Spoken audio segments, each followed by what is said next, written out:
ایک ہی راستہ ہے کہ وہ عمل درآمد کریں اور بجلی کی قیمتوں میں کمی کی جائے، ہم سے بجلی کی قیمت وصول کریں، اضافی ٹیکس وصول نہ کریں، اور نہ وہ کیپیسٹی چارجز پاکستان کی قوم ادا کرے گی کہ جو بجلی بن ہی نہیں رہی، اور ان کے ناجائز معاہدوں کے نتیجے میں یہ ہمارے اوپر آ کر پڑ جاتی ہے۔ ہم نے اس سلسلے میں ان کو جو حکومت سے کہا ہے کہ آپ ہمیں ایگریمنٹ دکھائیے، ایگریمنٹ کے بعد جو بھی پاور پرچیز ایگریمنٹ ہے، پھر سیٹلمنٹ ایگریمنٹ ہے وہ دکھائیے، پھر آربیٹریشن کا پورا ایگریمنٹ دکھائیے، پھر یہ بتائیے کہ مزید فردر آپ نے اس کے اوپر ایگریمنٹ کے اوپر جو دوسرے ایکسٹینشن کیے وہ دکھائیے، تاکہ دودھ کا دودھ پانی کا پانی ہو جائے۔ حکومت اب تک چھپاتی چلی آئی ہے، اور اس کا سبب یہ ہے کہ حکومت میں شامل وہ لوگ ہیں جو 1994 سے لے کر اب تک حکومت کرتے رہے ہیں، اور یہ 1994 سے ہی آئی پی پیز کا دھندا شروع ہوا تھا۔ یہ سارے چونکہ خود کلپریٹ ہیں، اس لیے قوم کے سامنے حقائق تو لاتے نہیں ہیں، اور اپنی مرضی سے چند لوگوں کو میڈیا میں یہ بات کہہ کر یا وزراء کو اس بات پہ لگا دیتے ہیں کہ جماعت اسلامی کے دھرنے کی جو مطالبات ہیں جائز تو ہیں لیکن قابل عمل نہیں ہیں۔ میں یہ سمجھتا ہوں کہ بالکل بھی ایسی بات نہیں ہے۔ ان آئی پی پیز میں سے وہ آئی پی پیز جو لوکل آئی پی پیز ہیں، جن کے معاہدے غلط ہیں، فارنزک آڈٹ کر کے ان کے معاہدوں کو ان کے منہ پہ مارا جائے۔ وہ دنیا میں کسی کورٹ میں بھی جا کر اپیل نہیں کر سکتے جو اپنے بنیادی معاہدے کو ہی غلط طریقے سے لے کر چلے۔ لیکن اس کے ساتھ ساتھ جن لوگوں نے یہ معاہدے کیے، اس وقت کے جو وزیر تھے، جو مشیر تھے، اور اس وقت کے جو سیکرٹریز تھے، ان کو بھی فکس ہونا چاہیے تاکہ آئندہ قوم کے ساتھ یہ کوئی مذاق نہ کر سکے۔ اسی طرح جو آئی پی پیز حکومت کی گورنمنٹ اون آئی پی پیز ہیں، اس کی کیپیسٹی چارجز تو کسی بھی صورت میں قوم ادا نہیں کرے گی، وہ تو فوراً ختم کیے جا سکتے ہیں۔ پھر تک تیسرے درجے کے وہ آئی پی پیز ہیں کہ جو 15%، 20%، 10% کے اوپر ان کے پلانٹ چل رہے ہیں، ان سے ری نیگوشیٹ کیا جائے، ان سے ریٹ کو بھی ری نیگوشیٹ کیا جائے۔ اور دنیا بھر میں ایسا ہوتا ہے، کوئی 25 سال، کوئی 20 سال، کوئی 15 سال سے کما رہا ہے، ہزاروں ارب روپے انہوں نے لوٹ لیے ہیں، کھا لیے ہیں۔ میں کہتا ہوں کہ اگر وہ معاہدے ان میں سے کچھ 2-4 صحیح بھی ہیں تو پھر ان معاہدوں کے مطابق بھی اگر اتنا پروفٹ لے لیا ہے تو آج اگر قوم مشکل میں ہے تو وہ کون سا ایسا لوکل انڈسٹریلسٹ ہوگا یا آئی پی پی کا آنر ہوگا کہ جو اب قوم کی اس مشکل میں کنٹریبیوٹ نہ کرے؟ اور اگر وہ کنٹریبیوٹ نہیں کرتا تو 50 جگہ پر ایسے لوگ جو ہوتے ہیں وہ مختلف جگہوں سے اس قوم سے مفاد لے رہے ہوتے ہیں، اور حکومت کے پاس ان کا سارا کچا چٹا ہوتا ہے۔ تو یہ سب بیکار باتیں ہیں، غلط باتیں ہیں، اور لوگوں کی آنکھوں میں دھول جھونکنے کی باتیں ہیں کہ ہم نیگوشیٹ بھی نہیں کر سکتے اور معاہدے ختم بھی نہیں کر سکتے۔ جس کا مدت پوری ہو گئی ہے وہ معاہدے ختم کیے جائیں۔ جو آئی پی پیز ایسی ہیں جو کنٹریبیوٹ کر رہی ہیں، جس کی پاور جنریشن کی کاسٹ کم آتی ہے، آپ ان کے ساتھ بیٹھیں، ان سولر پہ، ونڈ پہ زیادہ سے زیادہ آپ اس انرجی کو کنزیوم کریں، لیکن آئل والے، امپورٹڈ کول والے اور RLNG والے جو پلانٹس ہیں ان کے حوالے سے تو آپ کو لازمی پالیسی بنانی پڑے گی۔ یہ مہنگی بجلی جو مہنگے طریقے سے بن رہی ہے یہ قوم کیوں ادا کرے؟ اس کے پیسے ہم کیوں دیں جب ہمارے پاس سستی بجلی موجود ہے، جب ہماری کیپیسٹی زیادہ موجود ہے؟ لہٰذا آئی پی پیز کا معاملہ جب تک ریزالو نہیں ہوگا یہ دھرنا بھی ختم نہیں ہوگا۔ اور آپ کو معلوم ہے کہ آج 7واں دن ہے اس دھرنے کا۔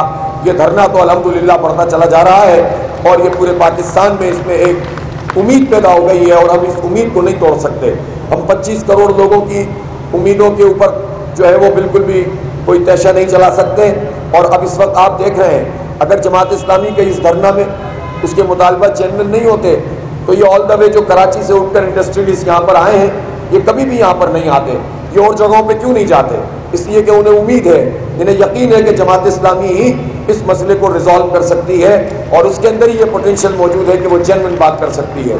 ہم جب یہ بات کرتے ہیں کہ تنخواہ دار طبقہ، اس کے جو نیا سلیب لگایا گیا ہے اس بجٹ میں، اس کو ختم کیا جائے، تو یہ کہتے ہیں نہیں، یہ تو ہم سے IMF نے کہا ہے۔ تو IMF نے تو ان سے یہ کہا ہے، جس کا تذکرہ بھی ریاض الدین صاحب نے کہا، جو 23واں پروگرام ہے IMF کا لاسٹ ایگریمنٹ، اس لاسٹ ایگریمنٹ میں پیج نمبر 76 پر یہ بات لکھی ہوئی ہے کہ آپ فوڈ آئٹم پہ ٹیکس نہیں لگائیں گے، آپ ہیلتھ پہ ٹیکس نہیں لگائیں گے، آپ میڈیسن پہ ٹیکس نہیں لگائیں گے، اور آپ اینیمل جو ہیومن کنزمپشن کے ہیں اس پر ٹیکس نہیں لگائیں گے، اور ایجوکیشن کے آئٹم پر ٹیکس نہیں لگائیں گے۔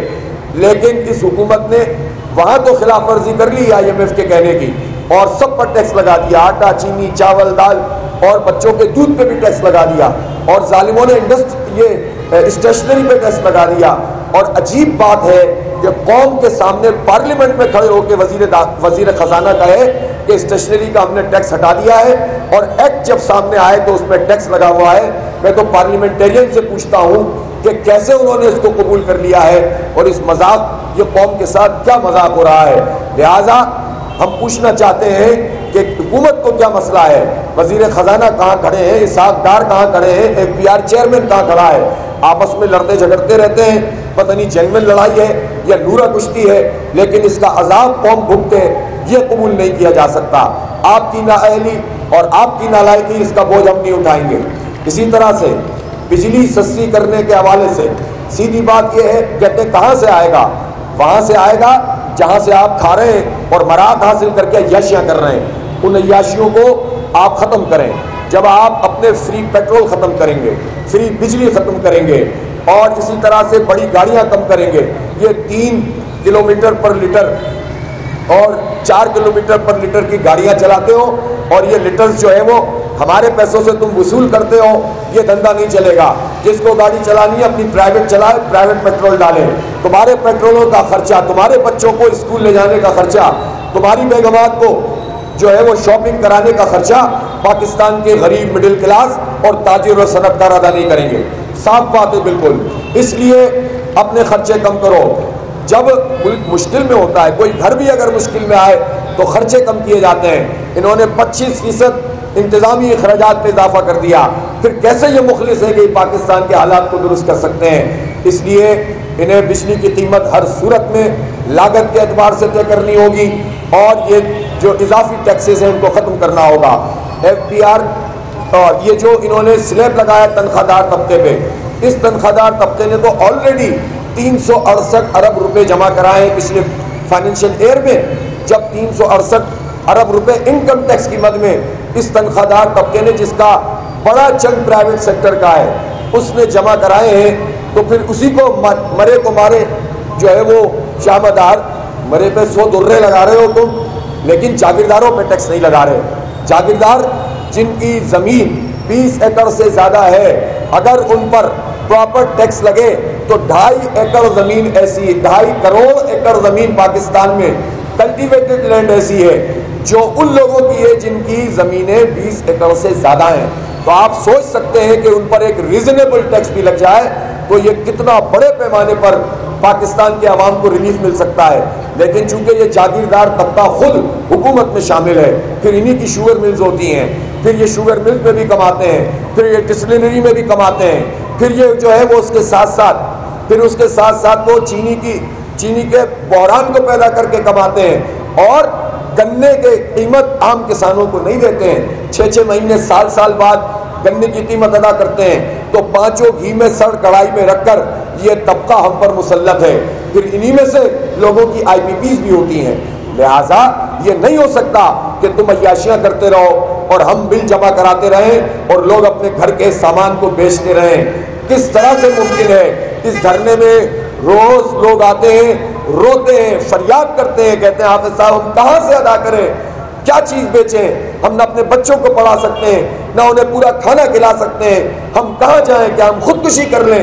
جب یہ باتیں ہم سنتے ہیں تو ہم بہت تکلیف ہوتی ہے، کسی بھی جنمن آدمی کو انتہائی تکلیف ہوتی ہے جب ہم لوگوں کی یہ باتیں سنتے ہیں۔ انہوں نے سب کو برباد کر کے رکھ دیا۔ یہ کراچی سے تشریف لائے ہیں ہمارے انڈسٹریلسٹ، 54% ایکسپورٹ کراچی سے ہوتی ہے پاکستان کی، کتنا بڑا ان کا کنٹریبیوشن ہے۔ بنیادی یوٹیلیٹیز ان کو حاصل نہیں ہے، پانی کی سہولت نہیں ہے کراچی کے انڈسٹری کو، گیس کی پراپر سہولت نہیں ہے، الیکٹریسٹی چارجز اتنے بڑھ گئے ہیں، یوٹیلیٹیز ہی جب نہیں ہوں گی تو انڈسٹری کیسے چلے گی؟ اور اس پر آپ ٹیکس لگا دیں۔ اور FBR کے 22-25 ہزار ملازمین ہیں، یہ 25 ہزار ملازمین کتنے % ٹیکس جمع کرتے ہیں اور ڈائریکٹ ٹیکس کتنا ہوتا ہے؟ یہ تو جاوید بلوانی صاحب ایگزیکٹ فگر آپ کو دے دیں۔ 97% ود ہولڈنگ ہوتا ہے، ود ہولڈنگ 97% ہوتا ہے، 3% کلیکٹ کرتے ہیں، 3% یہ کلیکٹ کرتے ہیں، یہ انڈسٹریز بتا رہے ہیں، اور 3% کے لیے 22 ہزار لوگوں کو آپ پالتے ہیں، اور پھر ان کو یہ اختیار دے دیا جائے کہ یہ جا کر ان انڈسٹریز کو جو ایکسپورٹ کرتے ہیں ان کی انکوائری کرنا شروع کریں اور ہمیں معلوم ہے اس انکوائری کا مطلب کیا ہوتا ہے. اس کا مطلب ہوتا ہے رشوت کے ریٹ بڑھانا, کام میں ہارڈر ڈالنا, ارسٹ پاور دے دیا اور ارسٹ پاور ان ظالموں کو دے دیا جائے جو آلریڈی کرپشن کا اڈا. 1000 ارب روپے کی کرپشن یہاں پر ہوتی ہے ایف بی آر میں, یہ پروون بات ہے. تو جن کو اتنی بڑی صلاحیت حاصل ہے ان کو مزید اختیار دے کے آپ انڈسٹری کو تباہ کرنا چاہتے ہیں, کسی صورت میں بھی یہ نہیں چلے گا. اس لیے ہم سمجھتے ہیں کہ اب بہت ہو گیا ہے, 2 دور مذاکرات کے ہو گئے ہیں. میں اس موقع پر میڈیا کے توسط سے یہ کہنا چاہتا ہوں کہ مذاکرات کا اگلا دور اب میڈیا کے سامنے کیا جائے. چونکہ حکومت کے لوگ یہ کہتے ہیں کہ جماعت اسلامی کی جو تجاویزیں اچھی تو ہیں لیکن قابل عمل نہیں ہے, تو اب ہم انہیں بتائیں گے پوری قوم کے سامنے, میڈیا کے سامنے, کہ حکومت کے پاس تو ان چیزوں کا کوئی جواب ہی نہیں ہے جو ہماری کمیٹی اور ٹیکنیکل کمیٹی ان کے ساتھ مل کر جس پر ہم نے اپنی چیزوں کو پیش کیا ہے. مجھے ایک بات تو وزیر اعظم صاحب یہ بتا دیں اور ان کے وزراء کہ 1300 سی سی گاڑی میں بیٹھنے میں انہیں تکلیف کیا ہے. اس میں ان کو کون سی راکٹ سائنس ہے جس میں یہ کہنا پڑے کہ آئی ایم ایف سے پوچھیں گے, امریکہ سے پوچھیں گے, جاپان سے پوچھیں گے, کس سے پوچھیں گے آپ اس کے لیے. آج وزیر اعظم فیصلہ کریں کہ وزیر اعظم, صدر, گورنرز, وزرائے اعلیٰ, ججز, جتنے بھی آرمی کے افسران ہیں بڑے جو بڑی گاڑیاں سرکار کی استعمال کرتے ہیں, وہ بیوروکریٹس, یہ سارے کے سارے وزراء, مشیر, پارلیمنٹیرینز, کسی کو 1300 سی سی سے اوپر گاڑی نہیں ملے گی. اس میں کیا تکلیف ہے ان کو؟ اتنی معمولی سی بات بھی ماننے کے لیے تیار نہیں ہوتے, اپنی عیاشیاں نہیں چھوڑیں گے. یہ فیصلہ کرنے میں کون سی چیز مانے ہے کہ پیٹرول فری اب کسی کو نہیں دیا جائے گا, اور یہ فیصلہ کرنے میں کیا چیز مانے ہے کہ بڑی گاڑیاں جتنی بھی 3000 سی سی 4000 سی سی چل رہی ہیں لاکھوں کی تعداد میں, ان سب کو فروخت کریں آپ. 1,500-2 ہزار جو ہے وہ آپ کے بلین روپیز جمع ہو جائیں گے. آپ کو اس چیز میں کیا تکلیف ہے کہ آپ سود کے ریٹ کو بتدریج کم کرتے چلے جائیں؟ اتنے بڑے سود کو لگانے کے نتیجے میں جو انفلیشن پیدا ہو رہا ہے اور جو پوری معاشی ایکٹیویٹی تباہ ہو رہی ہے, اور گورنمنٹ خود سود کے اوپر اپنے ہی بینکوں سے قرضے لیے چلی جا رہی ہے. جو ہمارا 79 بلین روپیز کا 79,000 بلین روپیز 79 ٹریلین روپیز اس کا انٹرنل ہمارا قرضہ ہے. یہ انٹرنل قرضہ کیا ہے؟ یہ زیادہ تر بینکوں سے لیا ہوا ہے. اب آپ کا سود اگر 10% ہوگا تو یہ قرضہ 4,000 ارب روپے ہوگا سود اس کا, اور اگر آپ کا یہ قرضہ 20% سود پہ ہوگا تو 8,000 ارب روپے دینے پڑیں گے. تو یہ تو گورنمنٹ کے ہاتھ میں ہے, یہ 4,000-5,000 ارب روپے تو آرام سے کم کر سکتے ہیں. اگر یہ کم نہیں کر رہے اور یہ سارا بوجھ عوام پہ ڈال رہے ہیں تو پاکستان کی معیشت کیا کرے گی, اور ایک غریب کی معیشت کہاں جائے گی, ایک مڈل کلاس کی معیشت کہاں جائے گی. لہذا پورے ان کے فسانے ہیں جو انہوں نے گڑ کے رکھے ہیں, یا تو یہ انتہائی نااہل ہیں اور یا کرپشن اور کک بیکس لینے والے لوگ ہیں. اور مجھے تو ایسا لگتا ہے کہ ان دونوں چیزوں میں مقابلہ سخت ہے کہ نااہل زیادہ ہیں یا کرپٹ زیادہ ہیں, اور اس کے نتیجے میں پوری قوم ان کا جو ہے وہ بھگتان بھگت رہی ہے. تو میڈیا کے سامنے اب مذاکرات کیے جائیں, اور ہم اس دھرنے کو جاری رکھے ہوئے ہیں. یہ دھرنا جاری رہے گا, پورے پاکستان میں دھرنے ہوں گے, اور ہم نے پہلے ہی بتا دیا ہے کہ آج ہم ان کا رسپانس دیکھ رہے ہیں, آج اور کل دیکھ لیتے ہیں. چلیں 2 دن میں اگر انہوں نے چیزوں کو ٹھیک نہیں کیا, بات کو آگے نہیں بڑھایا اور میڈیا کے سامنے آ کر اپنا مقدمہ پیش نہیں کیا, ہمارا مقدمہ تو میڈیا کے سامنے ہے, تو پھر ہم وہ سارے ایکشنز لینا شروع کر دیں گے جس کا ذکر میں نے آج سے 2-3 دن پہلے کیا تھا کہ دھرنے بھی بڑھیں گے, شاہراہوں پہ بھی بیٹھیں گے, ہڑتال بھی کریں گے, لمبی ہڑتال بھی کریں گے, اور مجبور ہو کر اپنا یہ سیاسی حق بھی استعمال کریں گے کہ شاہراہوں کے اوپر جا کر ہم بیٹھ جائیں اور لوگوں سے اپیل کریں کہ اپنے اپنے بل لا کر شاہراہوں پہ آ جاؤ. ہم نہیں چاہتے کہ ہم بجلی کے بلوں کا بائیکاٹ کریں, لیکن اگر یہ مجبور کریں گے اور ہمیں حق نہیں دیں گے تو پھر ہم یہ بھی کر سکتے ہیں کہ ہم تمام تاجروں, تمام صنعت کاروں اور پاکستان کے عوام سے کہیں کہ اس حکومت کو بل دینے کا کوئی فائدہ نہیں, جو آپ کو کوئی فائدہ نہیں پہنچا سکتے اور آپ کے اوپر ظلم کرتے ہیں, اپنی عیاشیاں ختم نہیں کرتے. اس لیے حکومت کو فوراً ایکشن لینا چاہیے اور لوگوں کو ریلیف دینا چاہیے. بہت بہت شکریہ.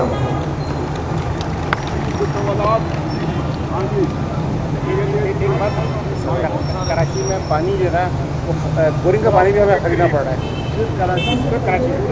اچھا ایک بات انہوں نے کہی ہے میں بتا دوں. انہوں نے بتایا کہ کراچی میں انڈسٹری کو پانی خریدنا پڑتا ہے. اچھا میٹھا پانی تو ٹینکر سے خریدنا ہی پڑتا ہے, وہ بھی نہیں ملتا تو کھارا پانی بھی خریدنا پڑتا ہے. اور اب حکومت یہ کہتی ہے کہ اگر آپ بورنگ کریں گے ہم پانی آپ کو نہیں دے سکتے, بورنگ کریں گے تو اس پہ بھی ٹیکس لگا رہے ہیں. آپ اندازہ لگائیے انڈسٹری کو تباہ کرنا اور کیا ہوتا ہے. یہ کس کے ایجنٹ ہیں جو ہمارے سروں پر مسلط ہیں, جو کہ دیش ریونیو دے رہی ہے. جی زور سے بولیے گا قریب.